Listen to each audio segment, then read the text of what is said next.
No problem. No problem at all. Introduce yourself. Tell the people who we're talking to. Absolutely. My name is Janell Harvey. I am based in the Chicagoland area. I own and operate the Nonprofit Consulting Academy. So I've taken my 20 plus years experience in the nonprofit world and transitioned it to a training opportunity for professionals, those who are CEO level and entry level. I'm also a mom and a wife. I have two boys. Both of them own nonprofits based on their lived experience. My oldest son owns Quantum Visionary, which is for youth who have hearing loss. He has bilateral hearing loss, and the other one operates Cyber Bros against cyberbullying. So Oh, wow. That's a great one. We need that one. We need that one. So, Dr. Harvey, you started your journey in Gary, Indiana as a self-described introvert who loved to write. Looking back, how did that little girl who wrote in notebooks become the powerhouse businesswoman, consultant, and founder that you are today? Thank you. So my mother actually, I think she was probably just trying to do her own thing and have private time. But every time we went out, she would always buy me a notebook. So when we got home, she would tell me to go to my room and write. And ironically, when I graduated from college, and I have a suitcase in my basement, I am not over exaggerating. She kept every single notebook and gifted it back to me when I graduated. So I have poems in there, I have stories, just silly little things. And from doing that with my mom on a daily basis, I eventually aspired to be a writer or something in broadcast. So it just, I guess, kind of stirred up the gift that my mom probably saw within me and propelled me to pursue careers in that area. Wow, that's beautiful. Like with all that achievement and multiple advanced degrees, how do you bring all that knowledge together in a way that is practical and accessible for everyday businesses and nonprofit leaders? Okay, so I learned a bunch of theory, so I had to read long hours of books and journals, but I don't think any of that is good unless you actually bring it to practice. So through Mm-hmm. my consulting academy, we have courses for CEOs, we have courses in fundraising, mental health awareness. So I've taken all of that study and created curriculum. So when people call me and it's actually a team of other women that work with me as well. We deliver and strategize according to what the needs of those organizations are. Okay. That's actually a great segue to the next question on business and systems. Uh, when you say a business needs systems, and so why do you think so many business owners resist putting them in place? Okay, I think systems are like a routine that you put in place to make sure that your business runs smoothly. Mhm. And I think that maybe some professionals feel like maybe their daily operations may change. So one day you may be responsible for something, and then the next day something else. So if you have a system in place, it's probably going to change that routine of irregularity. So I think maybe Mhm. that's why some professionals fray away from it. And then a lot of us think we can do everything and Absolutely. crash and burn. You're the graphic hmm designer, you're the marketer, you're the uh, accountant, you're everything. Janitor, And everything. the janitor, you can't even set the proper systems up because you are the system and you Absolutely. are setting yourself up to fail. I learned that the hard way. Like Absolutely. you need Burning these at both systems. ends. Yes, Mhm. you can't burn a candle at both ends because it's gonna Right. burn out. You have helped multiple organizations build from the ground up. Congrats to you, including obtaining articles of incorporations and nonprofit statuses for all these companies and nonprofits that you help. What are the foundational systems every Black-owned business or nonprofit need, in your opinion, before they can even think about scaling? I think you need to determine what type of business you are. So, are you an LLC? Are you a nonprofit? As you mentioned, my background is nonprofit organizations, and a lot of individuals complete their articles of incorporation within the state that they live in, and they feel like they're incorporated. So, I've actually worked with business owners that have paid people thousands of dollars to realize that they haven't even touched the gamut of what that process looks like. So you also have to do Form 1023. You need conflicts of interest. You need bylaws. So knowing exactly what sort of business that you are and doing the research to make sure that those documentations are completed, and whatever entity reports are due, making sure you do those so that your status doesn't become revoked. You also So need to, I'm sorry, go ahead. oh no, go ahead, because this is I good. was, I was going to say you also need to do some sort of feasibility, because if you go to certain communities, you may see that there is a basketball camp on every corner, or maybe there's a particular clothing store in every community. You need to do some sort of feasibility to see what the needs are of that community, so that you aren't building something because it's your baby or because your grandma gave it to you or something you're just passionate about. And maybe it is a good project, but maybe that's not the community for it. So you definitely have to do your due diligence before you start a business of any type. So this not even one of them questions, but I'm sure people listening gonna have this question for themselves. So would you say what about a company that can't afford somebody like you? Where would they start to begin to look up some of these things that they need before they start like getting on the ground running? Mhm. There are a number of organizations that will support you for free. SCORE, I can't think of what the acronym stands for, but these are individuals with even more experience than me. So these are folks that have been working in a particular uh, aspect of business for years, and they volunteer their services and times. Another really good organization is called NBA. It's the National Benevolent Association. They actually MBA. gave me NBA, National Benevolent Association. They gave me a startup grant for my oldest son for his nonprofit.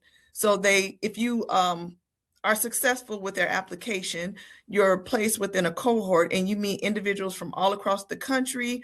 You participate in different meetings, and that was the capital that he used to file the nonprofit status.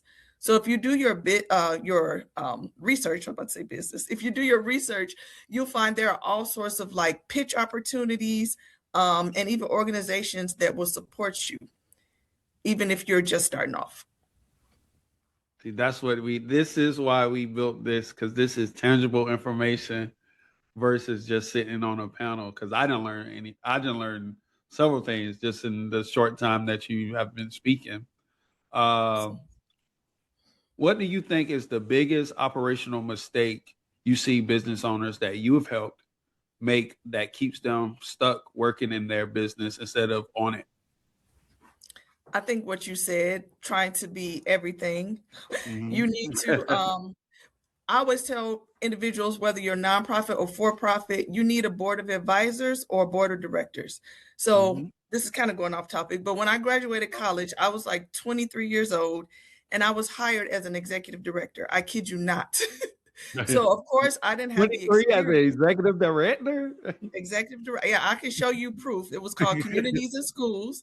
And there was a board of directors who actually groomed me and helped support me so that I can really understand what it was that I was doing. Now, if they had hired me and I didn't have those folks, I probably would have quit like the first day.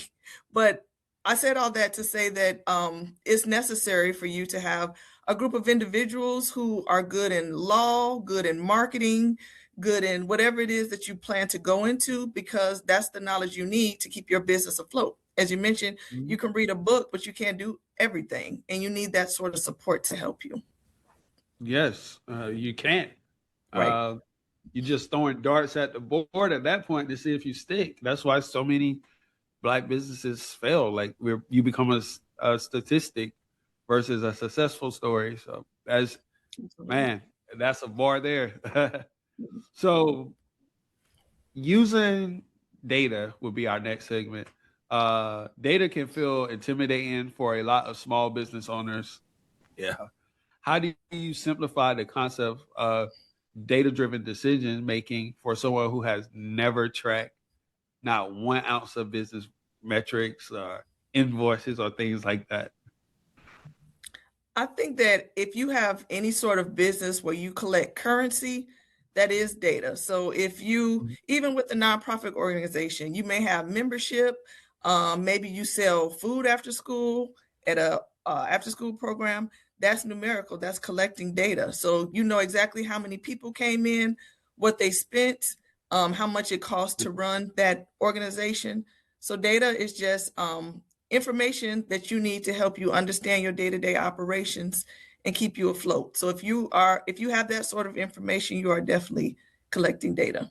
I hope I answered that question. You did, but what points of data or specific data you think every Black business should be tracking right now?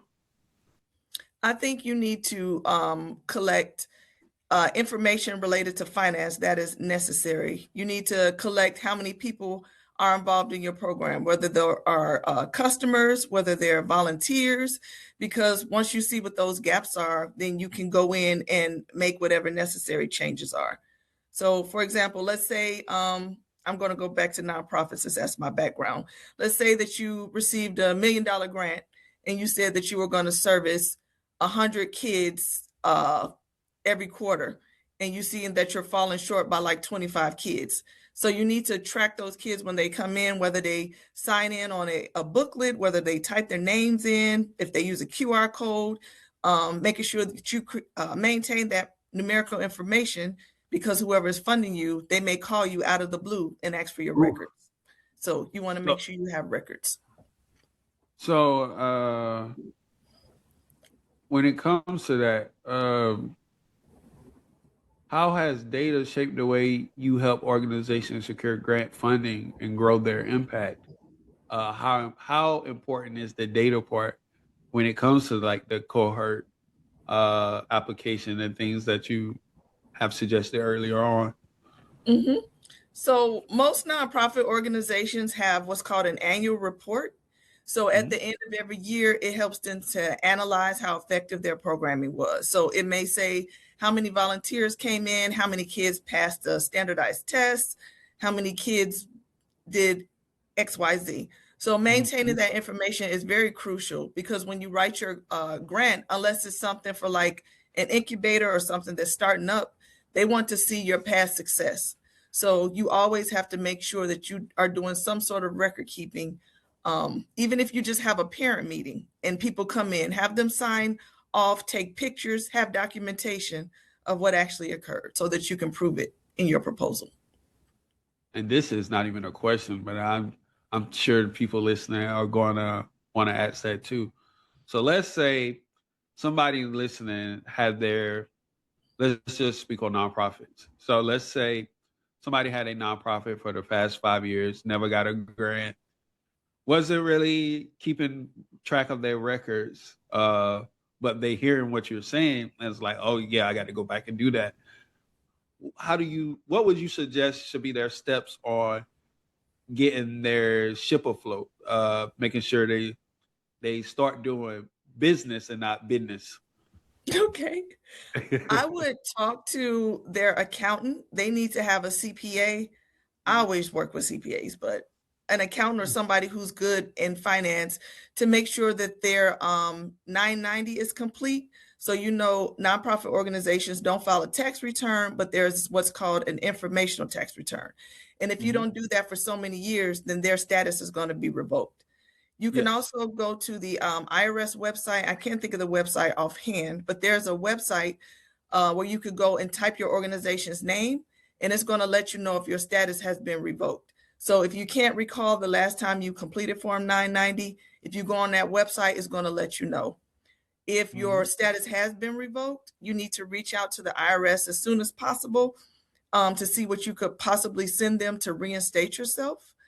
If you have just been like dormant doing nothing, I would say do a board retreat, work with your board, see what the needs are within your particular community, see what aligns with your mission. So let's say your mission is environmentally friendly. And let's say within your organization, there's been like, I don't know, we have the US Steel Mill here. Let's say that there was a hazard and it affect the health of people in the community. Then maybe you could partner with a local hospital and do some sort of educational I don't know, educational event where you educate families about what's happening and how they can make sure that their kids are safe. Just think of ways to work with your board to be creative, to revise your mission, always staying in line with your mission to meet the needs of Yes. your community. That's great. That's great. Gotta get to doing business. Business. uh, when it comes to automation, what does automation actually look like for Black-owned nonprofits? I think automation is a way of making sure that we don't become overburdened. So Uh-huh. it's a way to look at other technological aspects to help us get things done. I think as Okay. African Americans, we just have I don't know, we always feel like we have to put so much on our shoulders that it's our requirement to get things done. But if you have certain systems in place like Zapier, which allows you to use like say Instagram and Excel and download spreadsheets, it just makes your life a whole lot easier. What are your top three? I would say Canva, Zapier, and hmm, I guess I have a top two. Canva and Zapier. Zapier does email marketing. They don't. MailChimp. MailChimp is my Okay, other so one. Mhm. Mailchimp, Canva, and Zapier. Yes. Uh, so you offer courses. If y'all didn't know, I don't think she said it, but she also offer courses as well as a consultant, both virtually and in person through her nonprofit consulting academy TM. Yes. How has automation helped you scale your own education and consulting business? Well, those three aspects help me to automate and send email messages. If there are individuals who want to contact me through my Instagram page, I have so many followers, it's hard to keep up with them, but I can connect with Zapier to download information related to their areas that they need support in, their name, their phone number, email address. So it just makes life a whole lot simpler when you automate. What are the pricing tiers for like the ones you use? Are they expensive, moderate?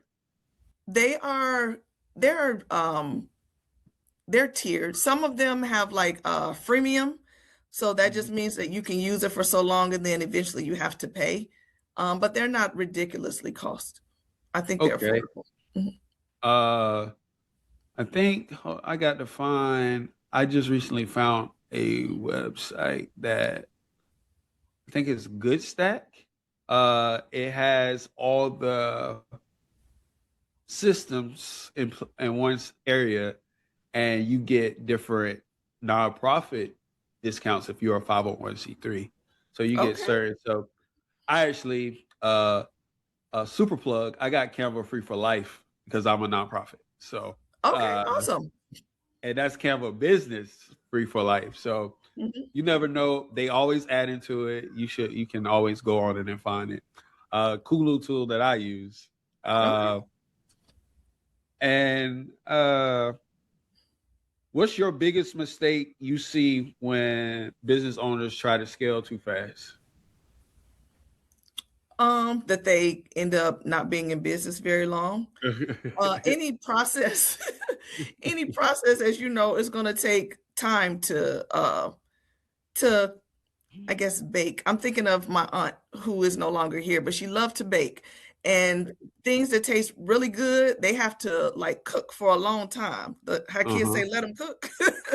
So sometimes, although you have this like awesome business idea and it's going to come into fruition because God put Mhm. it in you, but sometimes it just takes time. And we have to be reminded that we can't compare ourselves to people at work or people on our block because their process is not our process.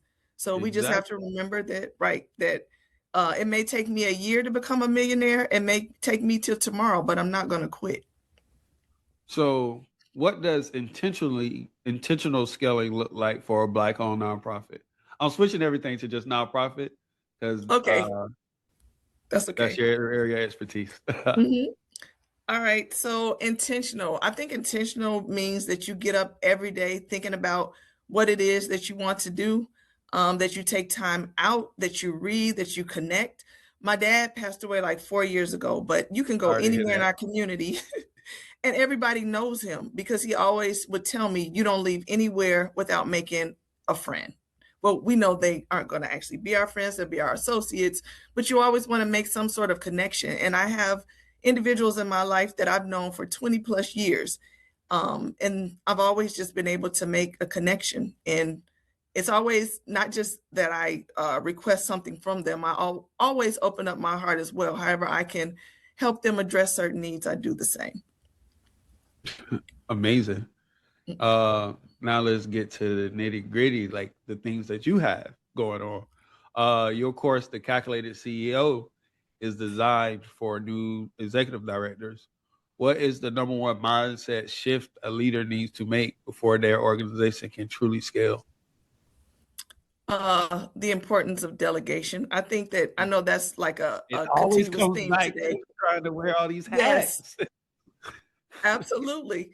I think sometimes we think of things as our baby or I something do. that we thought of and we just can't let it go. But there are Mhm. individuals that are competent. There are individuals that have more expertise than we do. And we just have to come to a place where we can trust outside of ourselves so that we can free up time to go and network and make our business even bigger. You don't want to sit at a computer all day. You want to be able Mhm. to have people in your staff that can support you and help you take the next step. My PR, my publicist is always getting on me about doing certain admin things because she be like, "See you sending these emails, and that should be somebody else's job. You could be using your brain power for something else." That Mhm. reminds me, and she literally just was on me about that. Uh, you helped your oldest son create the Quantum Visionary Foundation, rooted in his lived experience, who is hard of hearing. What did that process teach you about building something from a place of deep personal purpose? Taught me a whole lot. One thing, he actually received, I don't have it before me, it's over there, but he actually received an award today from the mayor in Hammond, Indiana. They have what's called the Office of Disability Services. We always told my son that he has a possibility, not a disability. So I honestly have never used that word in front of him. In my job, I feel as a mom is always to encourage him, especially being a young boy of color.